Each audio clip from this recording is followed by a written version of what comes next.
What is up, you guys? So it has been a hot minute. Happy 4th of July. I'm in my 4th of July outfit. So I really wanted to get back into making some content because I will be opening my own gym soon. You will not see this setup much longer. This gym, I actually just redid it for fun, rearranged. But we are moving to Pittsburgh, Pennsylvania, back home. That's where I was born and raised. So we are moving back there in a few weeks. I really wanted to create some content, so I got the notebook and everything. And I really want to know what you guys want to see.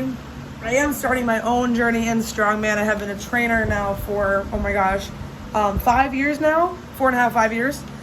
So working at Burn Boot Camp, training clients one-on-one, training athletes that really want to get stronger. A lot of barbell work. I'm really starting to learn more about Olympic weightlifting, about powerlifting, and I'm definitely excited, and it's kind of been fun to do it in my own journey as I'm learning, I'm teaching, and as I'm kind of learning what I'm capable of and what I can do, where my weaknesses are.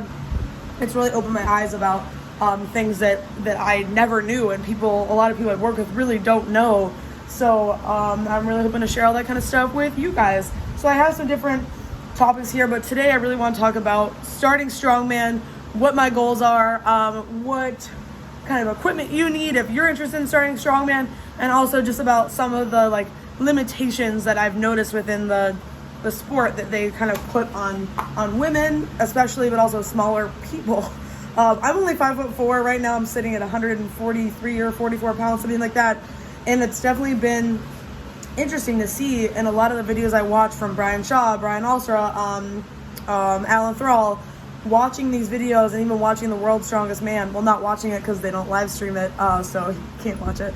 But even listening to all these people talk about the sheer size of the competitors, I understand that, you've got Donna, who's like a freaking beast, and a lot of really incredible female strongman athletes. But typically, you don't see anybody under 5'8". I don't see a lot of short people, and I'm tiny, and there's a lot of limitations set in the world of strongman about being little, even in the world of powerlifting too. Like typically the bigger athletes, they can just grow more. Like they got the big bellies, they got the big size, they can put on mass and lift heavy weights. So I kind of want to break through that stereotype and show the world what I can do and what women can do and what short people can do. So starting Strongman, what are my goals? I don't know if it's realistic or not, but I'd love to be in the 1,000-pound club one day within the 3 power lifts, which I know isn't Strongman, but just even though the bench really isn't something you see in Strongman at all, I do think it's really important to be training the bench press. And there's so much crossover between powerlifting and Strongman that I'm noticing. So I would love to be in the 1,000-pound club one day. Currently, my numbers are saying I gotta look at the squat. I did 225, I think, or 215 for 1 rep, maybe 2, and they were pretty ugly. So I've been dialing back, really been struggling with my squat, really sucking at the squat, trying to learn a lot, trying to break it down, really going light on the weight. Like we're talking like 120 pounds, 145 pounds, 135 for reps to work on perfect form, which has been hard to kind of let the ego go and focus on the form. But right now, that's my squat. My deadlift max was 255 for 1 cat-backed, ugly-ass rep, and 1 at 245. That was pretty nice, actually. So, and then bench press is really low, like 165. I'm not good at the bench press. So I'm definitely learning. I think that my coaching abilities are up here to coach the lifts, and my lifting abilities are like here. So I'd love to get them on the same par because I spend so much time on education. That's a big thing for me. I feel like the world right now is full of information. A lot of it is misinformation, a lot of it is bad information, a lot of it is uneducated information. It's not really information at all, it's just somebody talking that likes to work out, or it works for them, so they think that it's going to work for everybody. And there's no one size fits all. I think everyone should be doing the squat, deadlift, bench press, and overhead press. But if you're limited, you just came out of surgery, you have an injury, whatever, there's obviously like exceptions to the rule. And I think that especially around the world of women, like how to get in shape, how to lose weight, how to look good, is all about like all this bar class, Pilates, fucking P-Vol, I don't want to talk about it, but all of them is all about like looking Victoria's Secret model thin and toning, leaning, and lengthening. I just want to say that all of those words are fake, and I will stand by that for as long as I live. Can you lengthen your muscles? Yes. Can you lengthen your body to be skinnier? No. And that's the problem, is the connotation. Like, muscles can be lengthened, hashtag stretching, right? However, you can't make your body leaner by stretching out your muscles. Like, nobody in their right mind that is actually educated really believes, God, I hope not, that you can make yourself skinnier or leaner by stretching yourself out. We're not Gumby, and we're not made out of Play-Doh and silly putty, so it doesn't work that way. And I think, like, my biggest thing is the world really is changing when it comes to strength for women and training for women, and I really want to be at the forefront of it. I want to be on top of it, that no woman should be afraid to pick up heavy weights. No woman should think that she has to be a size 0 and have skinny ass little arms and skinny ass little legs. If you want to be lean, that's fantastic. Like, I understand that not every woman wants to be a strongman, but my God, like, good looking arms, like a good bicep, that's so sexy to me. And I think that encouraging young girls and women who have been told their whole life they have to run on a treadmill and be skinny, encouraging them to break that mold and to be strong and to be capable is so important to me. And that's one of my main goals, is to bring a shit ton of women into the gym and show them what it's like. I'm not a big person. I'm little. I'm 5'4", 140 pounds, and that's a lot for 5'4", I guess. According to the doctor, I'm overweight. And I've been working on my body, and I really went through a hard time struggling with, like, my body image and what I wanted to look like and who I was trying to emulate. And I think I'm kind of at a point now where, and I think this is the 1% mindset, is that I want to look good for me, and I know what I want, and I know who I want to look like. I just want to look like me. And it's taken me so long to get there, watching all these people's bodies and like, oh my gosh, she's so skinny, she's so lean. My body will never be tiny and skinny and little. I've tried, I've starved myself, I've done all the diets, I've done all the bullshit, a shit ton of cardio, training 7 days a week. I got really skinny for a while, and I still didn't look skinny per se, because I've got my dad's shoulders, and I've got, like, or we call them the balsamico thighs. Like, I've got some meat on me. So damn, I just want to use it.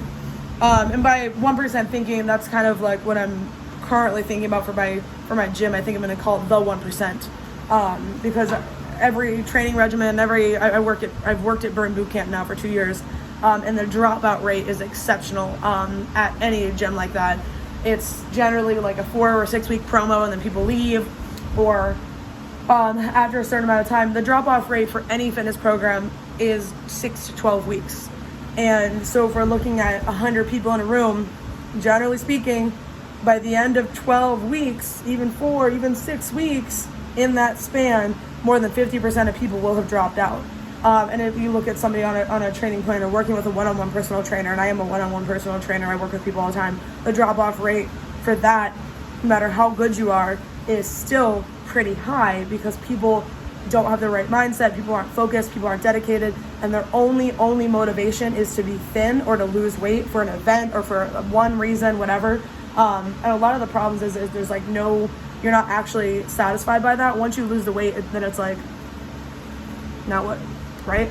So for me, I had to change my mindset that I wanted to be more than just skinny, because being skinny is not really a goal, and being skinny is not really like anything to be excited about. And the problem is that our society celebrates thinness, but also shames thinness at the same time. Like, everyone who's skinny, it's, oh, she needs to eat a cookie, or, oh God, like, he looks so skinny for a man, that's so unattractive, right? And so our body standards are just absolute shit in the United States, especially with like the Kardashians running rampant, and every Instagram influencer on the planet having these tiny little waists, and they wear these corsets and they promote them and sell that. Right now, let's just never. I would rather be homeless on the street, don't have no cell phone, no money, no nothing, than promote shit like that. I will never promote a fucking detox tea, this weight loss supplement, these weight loss pills. Even certain companies, like, I really love First Form. Even First Form has like a fat burner supplement, and like one of their athletes is always contacting me asking me to try their goddess formula to lose weight. I like their protein, I like their reds and greens, but I will not drink your fat burners and bullshit. Like, that's a no for me, dog. I don't think you need it. I know you don't need it. I know it doesn't work. Any company or any person who ever tells you that they can get you to your goal in 4 weeks or less, or by drinking this and you don't have to work out, or eat this and you don't have to work out, it's a lie. So whenever you put the bullshit aside and all the dropouts and all the people that don't have the right mindset and all the people have no real motivation, or they rely on motivation only, which runs dry, at the end of the day, you're really left with 1% of the population that wants to get better, stronger, that wants to become a version of themselves that they're really proud of. So every single day when you're in that gym, you're working to be 1% better every day, 1%. So it's kind of dual meaning, 1% better every day and being a part of that 1%. You look at the world's strongest man right now, like in the competitions, Tom Stoltman, and you look at like Brian Shaw. Do you think that they wake up every day and they feel motivated to go and do an 800-pound deadlift? Probably not. Do you think that the best Olympic weightlifters in the world right now, or any Olympian, wakes up every day so stoked to destroy their body? Probably not. But it's not, they're not relying on motivation. It's discipline, it's dedication. It is a desire, this incredibly strong desire to be better. So if you're watching this channel, I'm sure that you're at a place where you're looking to be stronger, to be better. And I hope that through all this free content, it's gonna, I really wanna just dump all of my knowledge to you to help you so you can do what you need to do to be 1% better. So anyways, starting Strongman journey, I'm super stoked. I bought a shit ton of equipment, spent a shit ton of money, and I'm gonna show you guys in the next video what you need to start Strongman.